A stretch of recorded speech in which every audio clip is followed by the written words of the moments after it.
ஆண்டவராகிய இயேசு கிறிஸ்துவின் நாமத்தினாலே மீண்டுமாய் உங்களை இந்த தரிசன நேரத்திலே உங்களை காண்பது மிகுந்த மகிழ்ச்சி.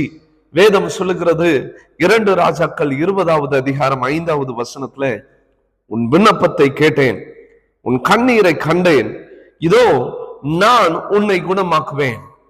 3 காரியங்கள் கர்த்தர் இந்த இடத்துல சொல்லுகிறார். முதலாவது, உன் விண்ணப்பத்தை கண்டேன். இரண்டாவது, உன் கண்ணீரை கண்டேன். உன் விண்ணப்பத்தை கேட்டேன், உன் கண்ணீரை கண்டேன். மூன்றாவது, நான் உன்னை குணமாக்குவேன். இந்த நல்ல மாலை வேளையிலே இதோ கர்த்தர் உங்களோடு கூட பேசுகிற வார்த்தை, நீங்கள் எதற்காய் வேண்டுதல் செய்து கொண்டிருந்தாலும் சரி, வேதம் சொல்லுகிறது, நீங்கள் நினைப்பதற்கும் நீங்கள் வேண்டுவதற்கும் கர்த்தர் அதிகமாய் செய்வார். நீங்கள் ஆராய்ந்து முடியாத பெரிய காரியங்களை உங்கள் வாழ்க்கையில பார்க்க போகிறீர்கள். நீங்கள் எண்ணி முடியாத அதிசயங்களை உங்க வாழ்க்கையில காண போகிறீர்கள். நம் வேதத்திலே ஒரு சம்பவத்தை வாசிக்கிறோம்.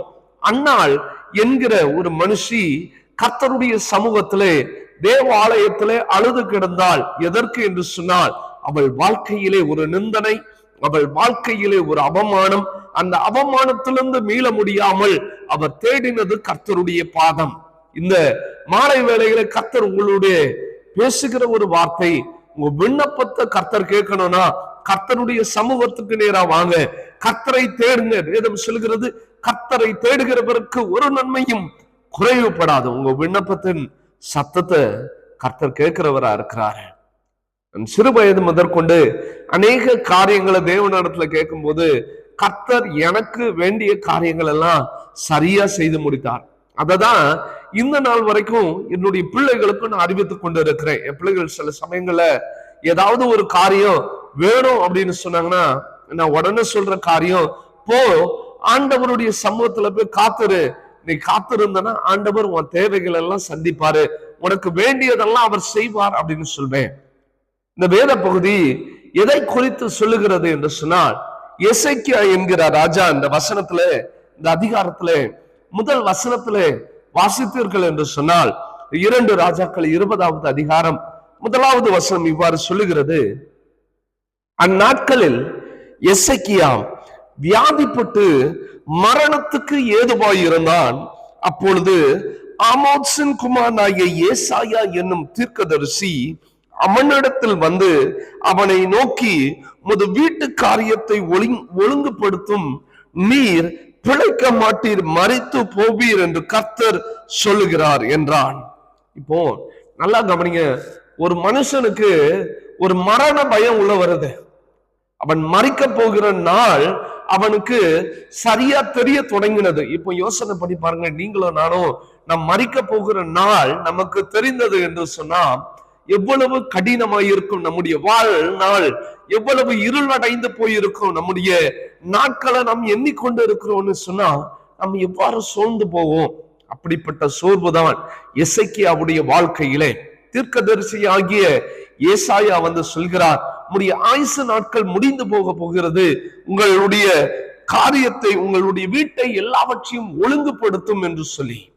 அப்போ அவர் மிகுந்த வேதனை அடைந்தவராய் அந்த வசனம் சொல்கிறத இதை தொடர்ந்து, அப்பொழுது எசேக்கியா தன் முகத்தை சுவப்புறமாய் திருப்பிக் கொண்டு கர்த்தரை நோக்கி, கர்த்தாவே, நான் உமக்கு முன்பாக உண்மையும் மன உத்தமமாய் நடந்து உமது பார்வைக்கு நலமானதை செய்தேன் என்பதை நினைத்தருளும் என்று விண்ணப்பம் பண்ணினான். இன்னைக்கு நல்லா கவனிங்க, நமக்கு ஏதாவது நம் மரண தருவாயில் இருக்கிற வேளையிலும் கர்த்தரை நோக்கி விண்ணப்பம் பண்ணுகிறவர்களா இருக்கணும். நான் ஒரு சில வருடங்களுக்கு முன்புதாய் நான் கார்ல பிரயாணப்பட்டு, அதிகாலை வேளையில நான் கார்ல பிரயாணப்பட்டு போகிற வேளையிலே ஒரு விபத்தை சந்தித்தேன். திடீரென்று விடியற் காலை கிட்டத்தட்ட ஒரு 3:30 மணி அளவிலே ஒரு மாடு அந்த வாகனத்திற்கு நேராய் வந்தபோது என்னை அறியாமல் வாகனத்தை திருப்பினேன். அந்த வாகனம் சென்ற வேகத்திலே அங்கே அந்த சைடுல வைக்கப்பட்டிருந்த அந்த போர்டுல அடித்து, அந்த போர்டுக்கு கீழே இருக்கிற கான்கிரீட் எல்லாம் அப்படியே தூக்கி அந்த கார் கான்கிரீட் மேல நின்றது. முழுவதுமாய் உருக்குலைந்தது அந்த கார். அந்த வாகனம் முழுவதுமாய் முன்பதாய் இருந்த இன்ஜின் எல்லாம் உடைந்து போய் முழுவதுமாய் உருக்குலைந்து அநேக அடிகள் பட்டது அந்த காலை வேளையில. அப்போ எனக்கு பாத்தீங்க அப்படின்னு சொன்னா என் முன்பதாய் இருக்கிற பற்கள் உடைந்தது, என்னுடைய நாடியில என்னுடைய உதட்டின் கீழே வெட்டு காயங்கள். நான் பக்கத்துல இருக்க ஒரு கடைக்கு போய் நான் தண்ணீரை குடிக்கும் போது அந்த தண்ணீர் என்னுடைய உதட்டின் கீழே அப்படியே வடிந்து வந்தது. ஏன்னு என்று சொன்னா என் உதடு துண்டா அப்படியே இருந்தது. இந்த ஒரு சூழ்நிலைமையில ஆண்டவர் ஒரே ஒரு காரியம் என்னோடு கூட அந்த காலை வேளையில பேசினார். 3:30 மணிக்கு ஆண்டவர் என்கிட்ட சொன்ன வார்த்தை, நான் உன்னை வெகுவா தண்டிச்சும் உன்னை சாவுக்கு ஒப்பு கொடுக்கல என்பதை எனக்கு ஞாபகப்படுத்தினார். நான் சொன்னேன், ஆண்டவரே என்ன வெகுவா தண்டிச்சிங்க, ஆனா சாவுக்கு ஒப்பு கொடுக்கல, அதுக்கு நன்றி. அதை விட என்ன காரியம் அப்படின்னு சொன்னா, அந்த விபத்து நடந்த அந்த வேளையில என்னை அழைத்து கொண்டு ஆம்புலன்ஸ் போகிறது. நானும் என்னுடைய மைத்துனரும் ஆம்புலன்ஸ்ல நாங்க கடந்து போய் கொண்டு இருக்கிறோம். அங்கே அன்னைக்கு நல்ல ஒரு மழை, அந்த மழை பெய்து கொண்டு வந்த வேளையில அந்த இடத்துல ஆம்புலன்ஸ்ல போறோம். ஒரு சின்ன ஒரு ஆரம்ப சுகாதார மையத்துக்கு நேராக எங்களை அழைத்து கொண்டு போனாங்க. அங்க இருந்த ஒரு டியூட்டி டாக்டரும் அங்க இருந்த ஒரு நர்ஸும் பழைய அந்த சின்ன நோக்கியா மொபைலை வைத்து டார்ச் லைட் அடித்து ஸ்டிச்சுகளை போட்டு கொண்டு இருந்தாங்க. என் உதட்டு கீழே துண்டாய் தொங்கின அந்த உதட்டுக்கு நேராய் அவர்கள் தைத்து கொண்டு இருந்தாங்க. எனக்கு மிகுந்த வேதனையாய் இருந்தது. என்ன ஆண்டவரே இப்படிப்பட்ட சூழ்நிலைமை. ஆனா அந்த வலிகள் மத்தியிலும் கர்த்தர் என்னை பலப்படுத்தினார். நான் தேவனை நோக்கி விண்ணப்பம் பண்ணினேன், ஆண்டவரே என்னை பலப்படுத்துங்க ஆண்டவரே, நான் பலப்படுத்தணும், நான் செய்த தப்பிதங்களை எனக்கு மன்னிங்க, நான் வெகுவாய் நான் உண்மை விட்டு நான் தூர போனாலும் என்னை சாவுக்கு ஒப்பு கூடாதுங்க. அப்பதான் ஆண்டவர் இந்த வார்த்தையை கொடுத்தாரு, நான் உன்னை வெகுவா உன்னை கண்டித்தும் சாவுக்கு உன்னை ஒப்பு கொடுக்கவில்லை அப்படின்னு சொல்லி. அப்போ இந்த மாலை வேளையில கர்த்தர் உங்களோடு சொல்லுகிற ஒரு வார்த்தை, எப்படிப்பட்ட ஒரு துன்பத்தின் பாதையிலே நீங்கள் கடந்து போனாலும் கர்த்தரை நோக்கி விண்ணப்பம் பண்ணுங்க, கர்த்தரை நோக்கி விண்ணப்பம் பண்ணுங்க.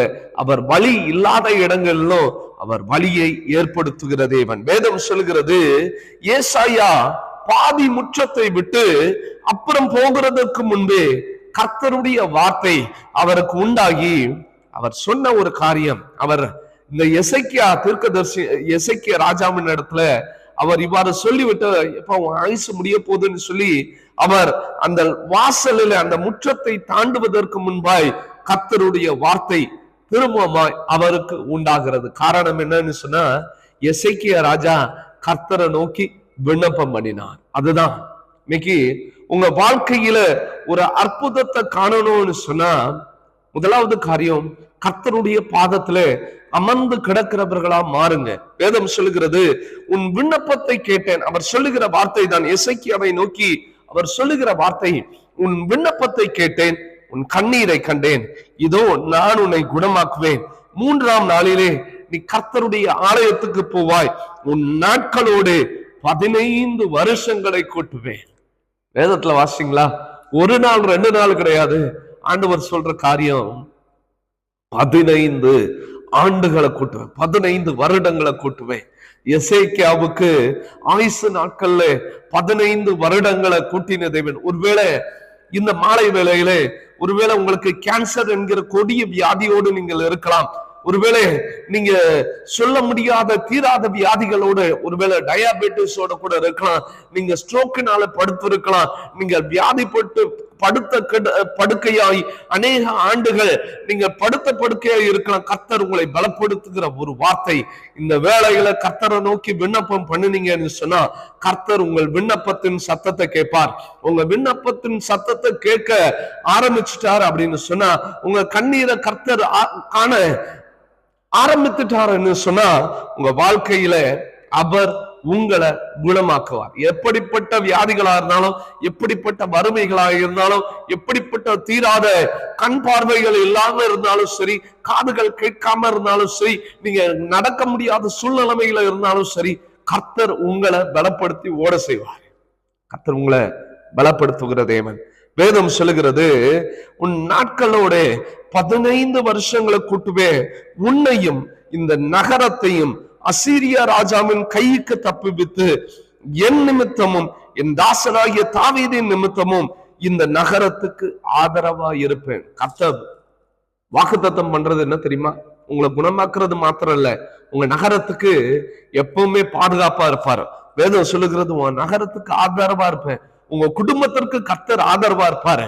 உங்க பலவீனங்களை மாற்றி போட்டு, உங்க சிறையிருப்பை மாற்றி போட்டு கர்த்தர் உங்களை பலப்படுத்துவாரு.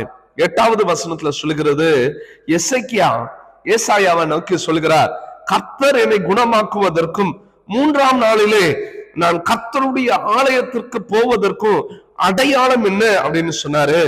ஏசாயா தீர்க்கதரிசி அதற்கு சொல்லுகிறார், கர்த்தர் தாம் சொன்ன வார்த்தையின்படி செய்வார் என்பதற்கு கர்த்தரால் உனக்கு உண்டாகும் அடையாளமாக சாயை 10 பாகை முன்னிட்டு போக வேண்டுமோ 10 பாகை பின்னிட்டு போக வேண்டுமோ என்று கேட்டான். அதற்கு ஏசாயா, சாயை 10 பாகை முன்னிட்டு போகிறது லேசான காரியம், அப்படி வேண்டாம், சாயை 10 பாகை பின்னிட்டு போக வேண்டும் என்றான்.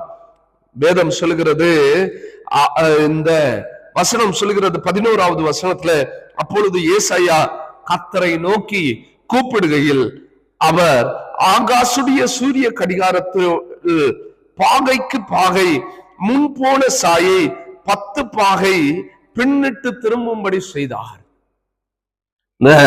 வசனத்துல வாசிக்க அப்படின்னு சொன்னா, பாகை அப்படின்னு சொல்லி இருக்கோம். நம்ம இந்த நாட்கள்ல எப்படி கடிகாரத்துடைய முள் இருக்கிறதோ அதே போலதான் அந்நாட்கள்ல முன்னிட்டு போகிற அந்த பாகை பின்னிட்டு வர ஆரம்பித்தது. பாருங்க, கர்த்தர் அடையாளத்தை தருகிறவரா இருக்கிறார்.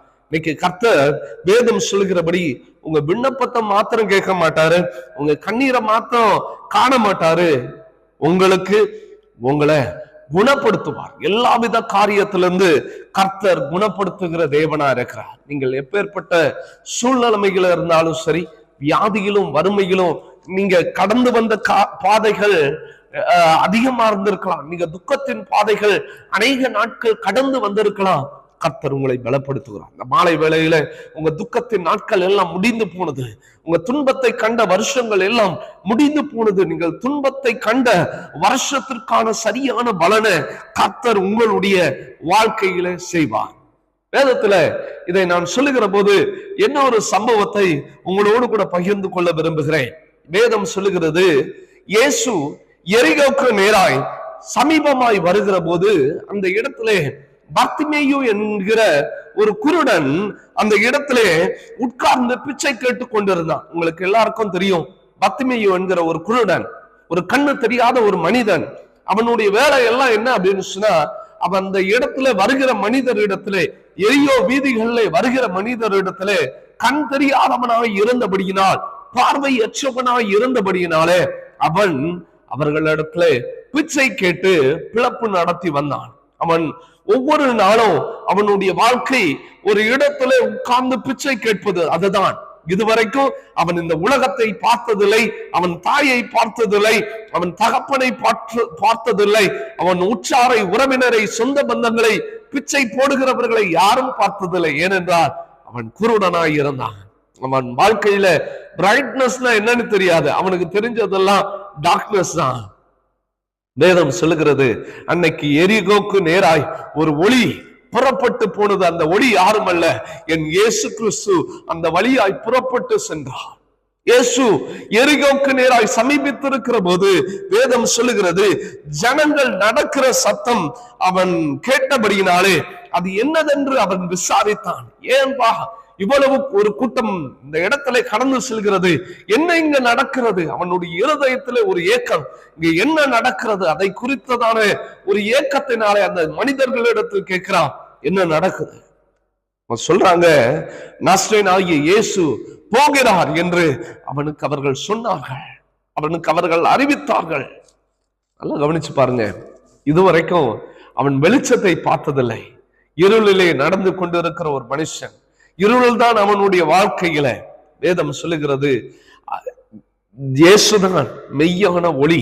இயேசு உங்களுடைய வாழ்க்கைக்குள்ள வந்தார் என்று சொன்னால் உங்கள் வாழ்க்கையில வெளிச்சத்தை பிரகாசிக்க பண்ணுகிறவர் அவர்தான். இருளுள்ள ஜனங்கள் பெரிய ஒரு வெளிச்சத்தை காணுகிற நாட்கள் வரணும்னு சொன்னா அவர்கள் வாழ்க்கையில இயேசு கிறிஸ்து வரணும். இதுவரைக்கும் இருளையே பார்த்து கொண்டிருந்த மனுஷன் இதுவரைக்கும் அவன் கண்களிலே வெளிச்சத்தை பார்த்ததில்லை, மனிதரை பார்த்ததில்லை, இயற்கை அழகை பார்த்ததில்லை. ஆனா ஒன்னே ஒண்ணு, அந்த இடத்துல அவன் காதுபட கேட்கிறான், இயேசு கிறிஸ்து, நசரேயனாகிய இயேசு கிறிஸ்து அந்த வழியிலே போகிறார் என்று சொல்லி. வேதம் சொல்லுகிறது, அந்த இயேசுவே அந்த இடத்துல அவன் சொல்லுகிறான், இயேசுவே தாவீதின் குமாரனே எனக்கு இறங்கும் என்று அவன் சத்தமிட்டு கூப்பிடுகிறான். இன்னைக்கு முதலாவது காரியம், உங்களுடைய வாழ்க்கையிலே நீங்கள் பிரச்சனைகளை சந்திக்கிற வேளையிலே, நீங்கள் சோர்ந்து போய் இருக்கிற வேளையிலே, உங்கள் மனங்கள் தளர்ந்து போகிற வேளையிலே, நீங்கள் விசுவாசத்தை இழந்து போகிற வேளையிலே, நீங்கள் ஒரே ஒரு காரியம் செய்ய வேண்டும் என்று சொன்னால் அது தேவனை நோக்கி கூப்பிட வேண்டாம். உங்கள் பாவத்தின் பெருக்கம், உங்கள் இருதயத்திலே பாவம் பெருகி கொண்டிருக்கையிலே, உங்கள் இருதயத்திலே மூர்க்கங்கள் பெருகி கொண்டிருக்கையிலே, உங்கள் இருதயத்திலே வேதனைகள் பெருகி கொண்டிருக்கையிலே, என்னால முடியாது, இதுக்கு மேலா என்னால் ஓட முடியாது, என் வாழ்க்கை முடிந்து விட்டது, நான் அதமானேன், என்னை சுற்றிலும் இருக்கிற என்னுடைய சத்துருக்கள் என்னை பார்த்து கொண்டிருக்கிறார்கள், என் வாழ்க்கை முடிந்தது என்று சொல்லி யோசனை பண்ணி கொண்டிருக்கலாம். நீங்கள் ஒரே ஒரு காரியத்தை சொல்ல வேண்டும், இயேசுவே தாவீதின் குமாரனே எனக்கு இறங்கும், தாவீதின் குமாரனே எனக்கு இறங்கும் அப்படின்னு சொல்ற வேளையில கர்த்தர் உங்களுக்கு இறங்குகிற தேவனா இருக்கிறார். அன்னைக்கு கண்ணு தெரியாத அந்த பார்வையற்ற அந்த பர்த்திமேயு என்னும் குருடன் கர்த்தரை பார்த்து, இயேசுவை பார்த்து அந்த இடத்துல சொன்ன, தாவீதின் குமாரனே எனக்கு இறங்கும், தாவீதின் குமாரனே எனக்கு இறங்கும். வேதம் சொல்லுகிறது, முன் நடப்பவர்கள் எல்லாம் சொல்றாங்க, நீ பேசாம இரு என்று சொல்லி அவனை அதட்டுகிறார்கள். அவன் மனிதனை பார்க்கவில்லை. இன்றைக்கு ஒரே ஒரு காரியங்களை சொல்றேன், நீங்க ஆலயத்துக்கு நேரா புறப்பட்டு போறீங்களா, அங்க வார்த்தை புறப்பட்டு வருகிறதா, நீங்க தேவனை மாத்திரம் கவனிங்க, மனுஷரை பார்க்காதுங்க, பாஸ்டரை பார்க்காதுங்க, அங்க சுற்றி உள்ள ஜனங்களை பார்க்காதுங்க. உங்களுக்கும் தேவனுக்கும் தான் ஜபத்துல போராட்டம் இருக்கணும். நீங்களும் தேவனோடு கூட ஐக்கியப்பட்ட ஆண்டவரை எனக்கு இறங்குன்னு சொல்லணும். யார் அதட்டினாலும் சரி, நீங்க வைராக்கியமா ஆண்டவர் இடத்துல சொல்லணும், ஆண்டவரை என் வாழ்க்கையில ஒரு அற்புதத்தை செய்யுங்க, என் வாழ்க்கையில அற்புதத்தை செய்யுங்க. வேதம் சொல்லுகிறது, தாவீதின் குமாரனை எனக்கு இறங்கும் என்று சொன்னான். இயேசு நின்று அவனை தம்மிடத்தில் கொண்டு வரும்படி சொன்னார். வேதம் சொல்லுகிறது, அவர் இரக்கமுள்ள தேவன். அவர் எந்த இடத்துல அவர் இறங்குகிறார், அவர் மனதிருக்கிற தேவன். மனம் இறங்கி அவர் திரும்ப அந்த மனிதனை அவர் இடத்துல கொண்டு வரும்படி சொல்லுகிறார். அந்த பர்த்திமேயு என்னும் குருடன், பார்வையற்றவனாய் இருந்த அந்த மனிதன், இப்போ நிறைய விஷயத்துல உங்களையும் என்னையும் பிசாசு பார்வையற்றவனை போல வைத்திருக்கிறான். எதனால் தெரியுமா? நீங்களும் நானும் இன்னும் பிசாசின் கட்டுகளினாலே நம் பார்வையற்றவர்களை போல இருக்கிறோம். கர்த்தர் சொல்லுகிற ஒரு வார்த்தை, நம் பார்வையற்றவர்களாய் அல்ல, நம் பாவத்தினாலே இந்த உலகத்தை பார்த்து கொண்டு பரலோகத்தை பாராமல் பார்வையற்றவர்களாய் இருக்கிறோம், பரிசுத்தத்தை பாராமல் பார்வையற்றவர்களாய் இருக்கிறோம். இன்னைக்கு ஆண்டவரை நோக்கி விண்ணப்பம் பண்ணுங்க. உங்க வாழ்க்கையிலே குடிப்பழக்கம் என்கிற ஒரு பழக்கத்தினாலே பாவத்தினாலே பீரிட்டு இருக்கிறீர்களா? உங்கள் கண்கள் இருளாய் இருக்கிறதா? போதை வஸ்துக்களாலே உங்கள் கண்கள் இருள் அடைந்து இருக்கிறதா? உங்கள் இருதயம் இருள் அடைந்து இருக்கிறதா? இந்த மாலை வேளையில கர்த்தரை நோக்கி விண்ணப்பம் பண்ணுங்க, கர்த்தரை நோக்கி விண்ணப்பம் பண்ணுங்க, அவரை நோக்கி கூப்பிட்டு பாருங்க. ஆண்டவரே, இந்த பாவத்திலிருந்து எனக்கு ஒரு விடுதலையை தாங்க. கடந்த நாட்கள்ல உங்களுக்கு எல்லாருக்கும் தெரியும், இந்த ஏர் இந்தியா விமானம் விபத்துக்குள்ளானது. அநேகர் மரித்து போனார்கள், அநேகர் மரித்து போனாங்க. மிகவும் வேதனையான ஒரு காரியம். அநேகர் மரித்து போனாங்களே ஆண்டவரே. ஆனா யோசனை பண்ணி பாருங்க, இயேசுவை அறியாமல் எத்தனை ஜனங்கள் அதற்குள்ள இருந்திருப்பாங்க, பாவத்துல மூழ்கிற எத்தனை ஜனங்கள் இருந்திருப்பாங்க. அவர்கள் ஒவ்வொரு சமயமும் அவர்கள் மரணத்தை தழுவும் போது நம்முடைய இருதயம் அங்க அடிக்கணும், ஆண்டவரே இந்த ஜனங்கள் மேல இறங்குங்க ஆண்டவரேன்னு சொல்லி. அவர்கள் கண்கள் திறக்கப்படாம இருக்கே. அன்னைக்கு பர்த்திமேயு கர்த்தரை நோக்கி கூப்பிட்டான். கர்த்தர் தேவன் அந்த இடத்துல, இயேசு கிறிஸ்து அந்த இடத்துல திரும்பி பார்த்து சொல்லுகிறார். அவர் கேட்கிற ஒரு காரியம், நான் உனக்கு என்ன செய்ய வேண்டும் என்கிறாய் என்று சொல்லி இயேசு அந்த இடத்துல கேட்கிறார். அவர் சொல்லுகிறார், நான் பார்வை அடைய வேண்டும். வேதம் சொல்லுகிறது, நீ பார்வை அடைவாயாக. இயேசு அந்த இடத்துல ஒரு வார்த்தையை சொன்னா, நீ பார்வையடைவாயாக. இதுவரைக்கும் இருளில் இருக்கிற இதோ வெளிச்சமாகி கிறிஸ்து உன்னிடத்துல வந்திருக்கிறேன், நீ பார்வையடை. இன்னைக்கு இதுவரைக்கும் இருளின் பாதையிலே நீங்கள் நடந்து கொண்டு இருக்கலாம். கர்த்தர் சொல்லுகிறார், பார்வையடையுங்கள், இருளை விட்டு வெளியே வாருங்கள். இருளின் ஆதிக்கங்கள் உங்களை சூழ்ந்து இருக்கிறதா? இருளை வெளிச்சமாய் மாற்றுகிற தேவன் உங்களோடு கூட இருக்கிறார். வெளியே வாருங்கள். ஆண்டவர் இந்த இடத்துல அந்த பார்வையற்ற அந்த பர்த்திமேயுவை பார்த்து சொல்லுகிறார், நீ பார்வையடைவாயாக, உன் விசுவாசம் உன்னை ரட்சித்தது.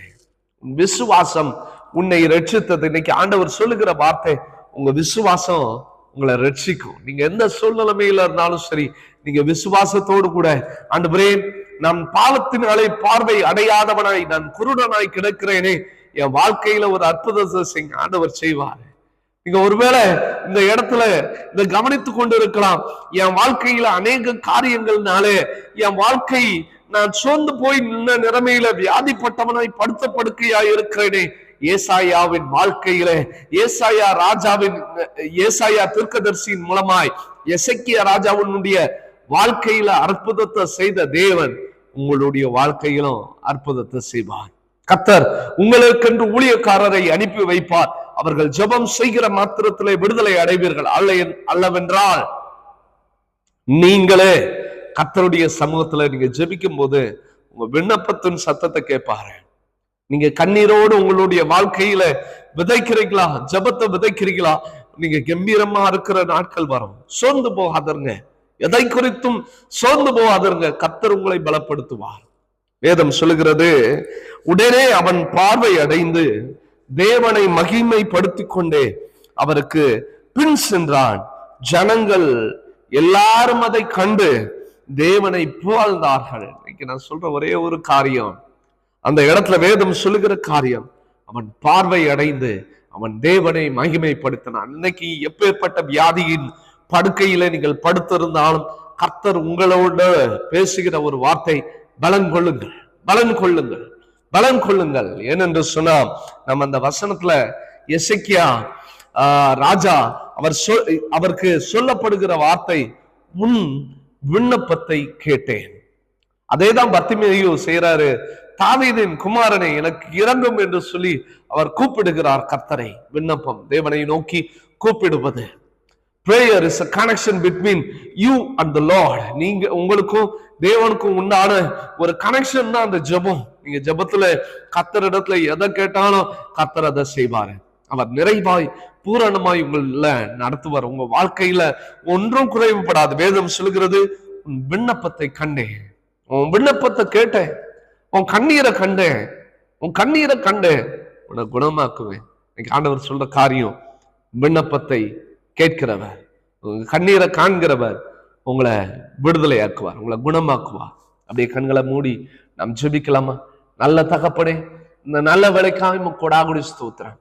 ஆண்டவரே, இந்த வேளையிலும் யாருடைய வாழ்க்கையெல்லாம் அற்புதத்தை எதிர்பார்த்து காத்திருக்கிறார்களோ அவர்களுடைய வாழ்க்கையில ஒரு அற்புதத்தை நீங்க நடப்பீங்க ஆண்டவரே. அவர்களுடைய வாழ்க்கையில ஒரு அற்புதத்தை செய்யுங்க. அநேகர் அவங்களுடைய வியாதி படுக்கையில விண்ணப்பத்தோடு கூட உடைய சமூகத்துல உட்கார்ந்து கொண்டு இருக்கலாம். இதோ இதை கேட்டுக்கொண்டு இருக்கிறவர்கள் அநேகருடைய வாழ்க்கையில அவர்கள் குடும்பத்தினர் யாராவது பலவீனத்தோடு இருக்கலாம், மரண படுக்கையில இருக்கலாம். எசேக்கியாவின் ஆயுசு நாட்களை 15 வருடம் கூட்டினீரே, இவர்களுடைய வாழ்க்கையிலும் ஒரு அற்புதத்தை செய்யுங்க. அற்புதத்தை எதிர்நோக்கி காத்திருக்கிறாங்க ஆண்டவரே, நீங்க ஒரு அற்புதத்தை செய்யுங்க ஆண்டவரே.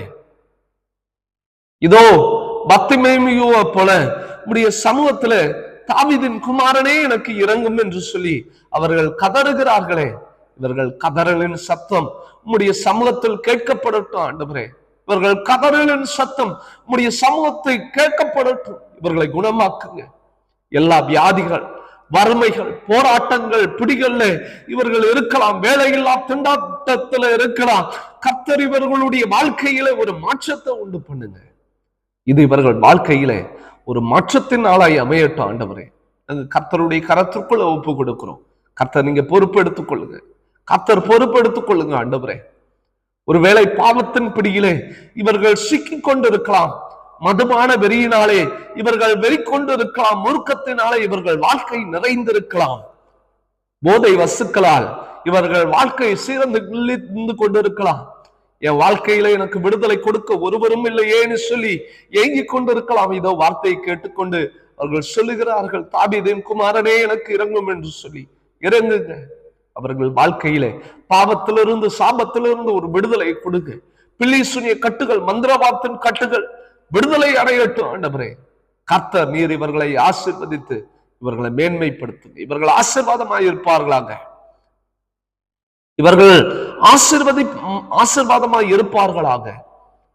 ஆண்டவரே, உம்முடைய வசனம் சொல்லுறது, உன் விண்ணப்பத்தை கேட்டேன், உன் விண்ணப்பத்தை கேட்டேன், உன் கண்ணீரை கண்ட குணமாக்குங்க ஆண்டவரே.